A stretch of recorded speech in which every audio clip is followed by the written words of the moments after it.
Rob's career was brilliant. I mean, he must have been wonderful to watch him play. I mean, the speed. Rob was known for those. He could run from one end of the pitch to the other, couldn't he, in no time at all. What was it like watching him and seeing his success? Yeah, I mean, I think we often forget, Rob, there's the rugby player and the incredible achievements that he had.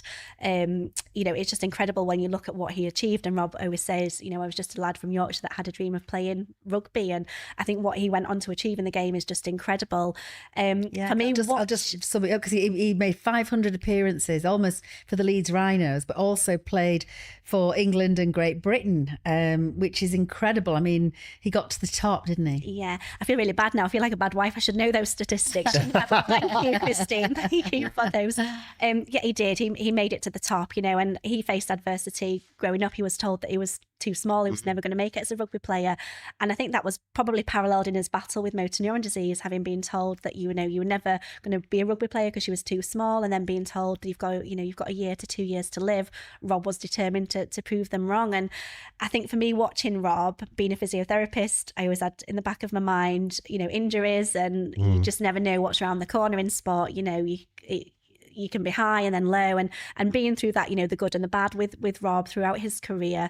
Rob was quite fortunate. He didn't suffer too many injuries throughout his career, but, there were niggles, and particularly towards the end. But I was just always thankful when he, came off the pitch at the end and he was in one piece, a bit battered and a bit bruised, a bit sore the next day.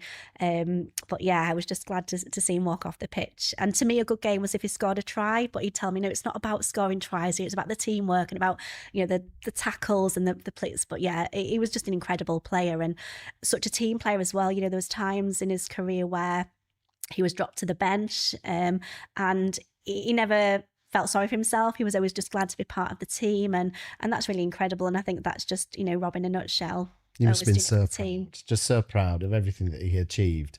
And that teamwork, I think, is so important, isn't it? When in any kind of genre in life. And like you said, that's passed on to your kids as well. And you've got such a tight... He didn't seem to have an ego, did he? Which is what you're saying there. So he was very happy to be part of a team, not necessarily just be the star of the team. Yeah. And you don't always get that with the sports. No.